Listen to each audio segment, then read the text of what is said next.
What's going on, everybody? I hope that you're feeling blessed and highly favored on today.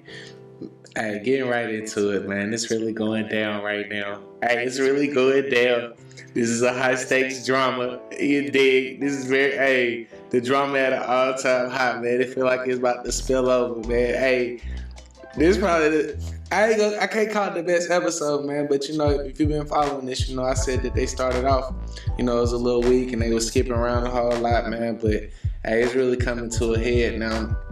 And yeah, man, let's go ahead and get right into it. So the episode, it starts off with Damon killing his wife. If you're familiar with the show, the whole time you've been speaking on her in a negative light. You did, like, wishing that she was that she was dead.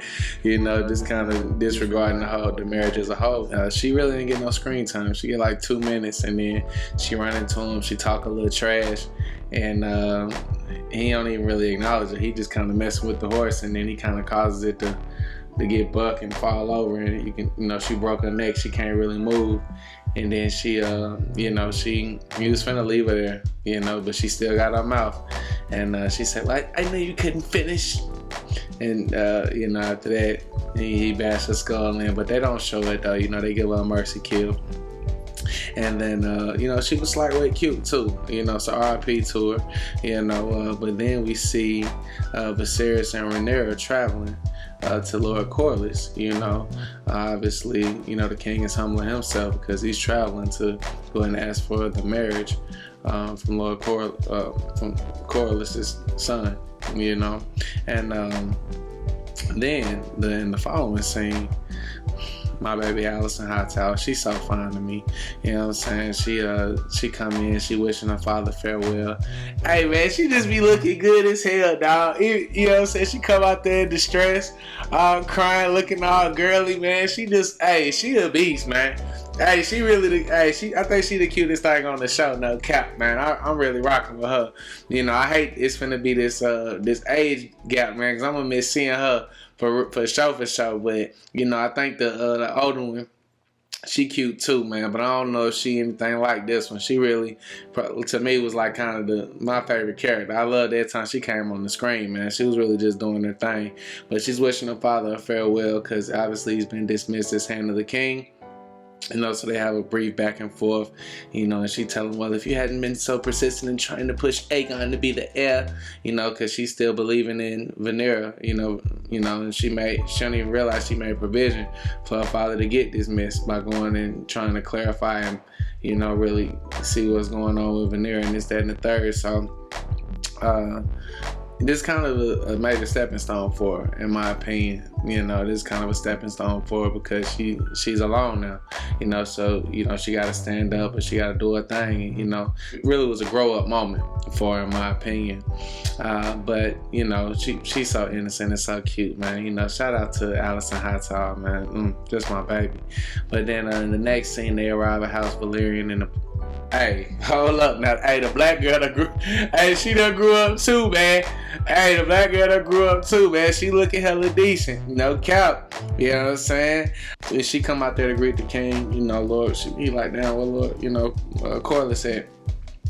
And, obviously he comes in to really display his dominance, his power, The whole thing is just a power play. They trying to run on the king because when you come in, everything is on his command. Only him and his hand can come in there.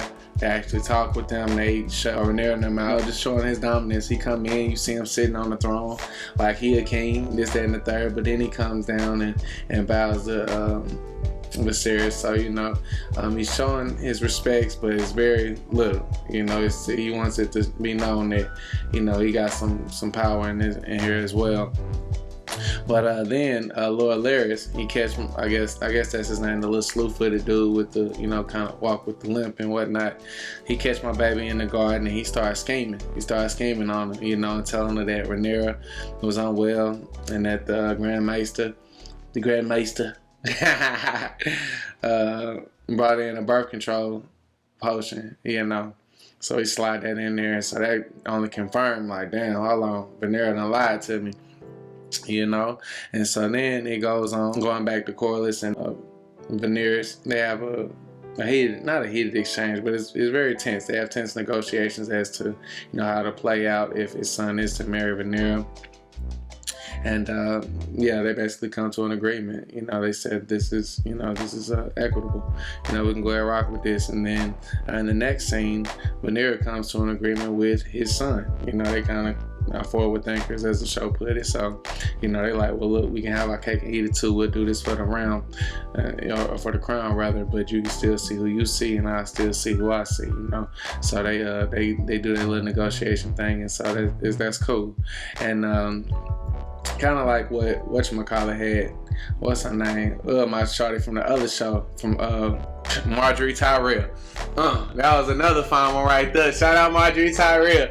You did. But so this scene is immediately followed up with bro having a love scene with his gay lover, Sir Lenore, or something like that. And then he goes to Rhaenyra and her lover, Sir Criston. And he tried to convince her to run off with him. His all silly stuff. He like, damn the round. He done got full sprung. He done denied his oath. He done forsake his oath, that desecrated himself, his vows, all for Rhaenyra. So he, I think they took each other virginity. He really loved it. He knows wide open. You did. And, she laughed him off. She just walk off on him like he a goofy. But then, she start, she at least give him that decency. Like, he like, damn, you trying to make me a little hoe? Like, damn, that's what you think of me? Like, damn, I'm just finna be some on-call dick for you? And she like, well, no, I want everything to be just as it was. So, he done caught feelings, man, and he messing it up for, for the both of them. He just in his feelings the whole episode. He just hurt. And in the following scene, once they get back, once they get back to the kingdom, the queen summons him. She summons Sir Criston, and she questions him. She want to know about Daemon. But he ended up just confessing. He was ready to get it off his chest anyway. He ready to snitch. Hey, bro, ready to snitch. Goddamn, he said, yes, it's true. He said, he admitted to sexing Renee. He said, yes, it's true. It was at the princess instigation. He said it was at the princess instigation, but nevertheless, I did it. So he asked the queen for mercy.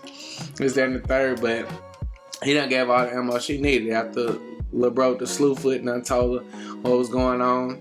This just confirmed it right here. But she couldn't put her finger on it. But now she know the truth. So she ready now. Like she heated, and she ready to come into her own. It's done woke that vengeance up in her, And so then in the following scene, the king is visibly sick, man. He asks, he asks his hand, does he think he'll be remembered as a good king? And from the looks of things, man, like, I don't know, you gotta watch the Grand Maester, man. He look like his little health counselor or whatever, man. It's like one of the dudes try to give him something else to kind of help him out, but he like, no, the leeches of all it, they've been working just fine, So it's almost like they trying to sabotage his health a little bit, from the looks of things, but it is what it is, and they just look like they don't rock with him like that. We finally make it to the wedding feast. It's a very grand event. Every house is there, Lannister, Hightower, etc.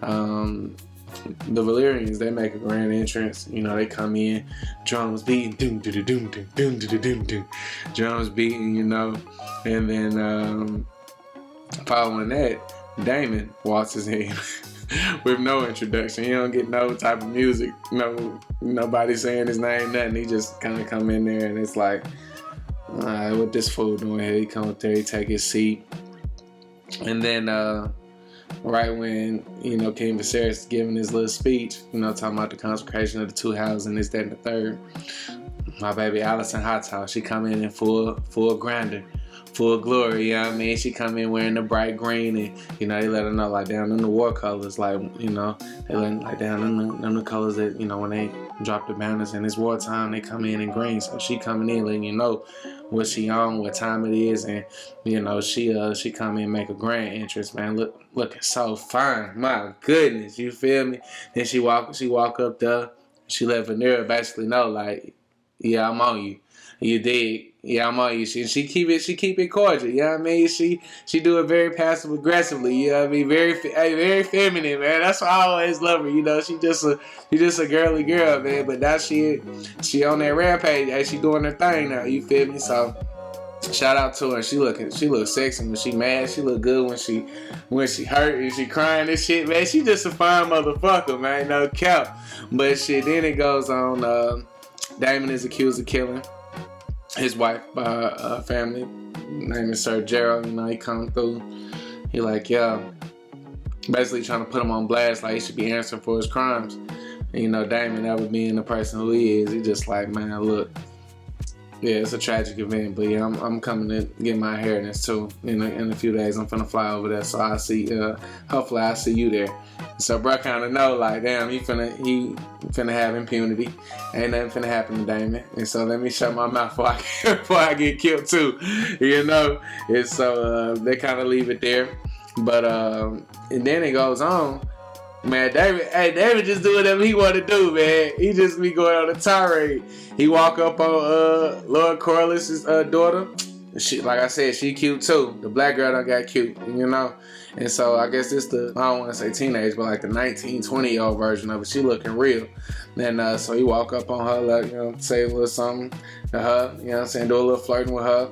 And then he go run up on Rhaenyra. And they getting into it on the dance floor. She like, man, take it. Go ahead, take it right now. And she tell her to take it. She's like, shoot, go ahead, cut through the King's Guard. You can do whatever you want to do. Just take me and make me your wife. I'm not married yet. You know, this, that, and the third. And so, right around this time, this came to a halt because he finna take it. He finna indulge in that thing. He snatch her up. He finna kiss her. Like, what's happening? But then, she is interrupted because Sir Criston started whooping up on little Joffrey, because Joffrey tried to come over there and basically let him know, like, look, that's my boo, the dude, Corliss's son, that's my dude, and you know that's your shawty, like, so let's keep everything cordial. You take care of her, I'm gonna take care of him.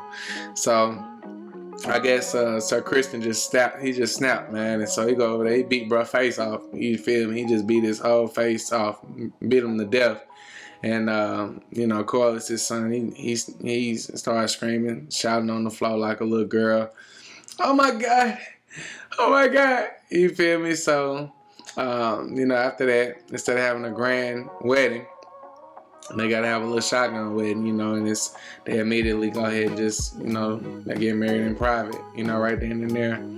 And Sir Criston was actually about to kill himself, you know, until my baby Alicent Hightower come out there, and she stops him, you know, so she probably gonna uplift him and make him part of her regime, you know.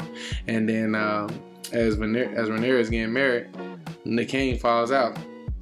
You know, he fall out on the floor. You know, his nose been bleeding the whole time. He been sick the whole show. So it's looking bad for him, man. Like, he finna die any day, like in the next few episodes or so. But, you know, the drama is at an all-time high, man. It's getting real tense. I was on pins and needles watching the whole episode. Like, dang, what's finna go down? Like, I really want that episode to end. You dig? But, you know, it was what it was. And yeah, it's like it's finna get real. And I've been doing a little studying because I haven't really read the books or nothing like that. But I kind of know what's finna happen now.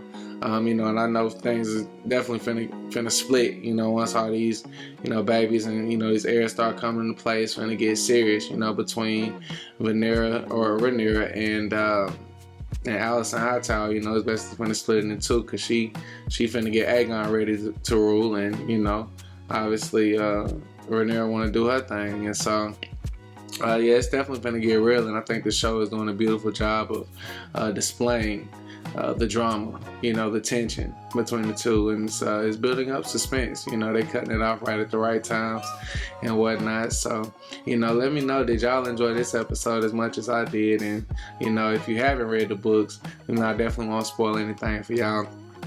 But let me know what y'all think is gonna happen. Let me know how you think the show is doing so far, as well, with everything. That is, do you think they're doing a good job in building suspense? Do you think they're doing a good job in character development? But with that, we'll go ahead and leave it there for now. And of course, until next week, everyone, certainly be blessed, and I'll talk to you soon. One.